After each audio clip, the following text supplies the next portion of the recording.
അവിടെ വെക്കണം. ചവിട്ടി പിടിച്ചോ, ഞാൻ കട്ട വെക്കാം.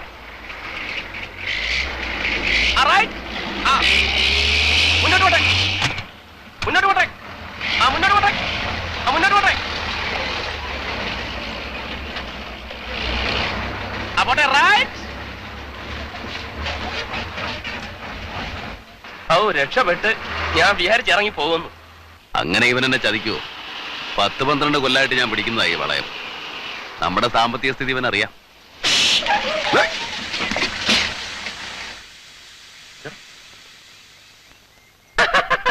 കാറ്റുപോയി. നമ്മുടെ സാമ്പത്തിക സ്ഥിതിയെ കുറിച്ച് ഇവന് ശരിക്കറിയാല്ലേ എന്തേട്ടാ? കളിയാക്കാതെ ചെന്ന് ടയർ മാറ്റിയിട്ടാ. ഈ ലൊഡാക്ക് വണ്ടി ഒരു ദിവസം മര്യാദയ്ക്കൊന്ന് ഓടിക്കണ്ടിട്ട് മരിച്ചാ മതി.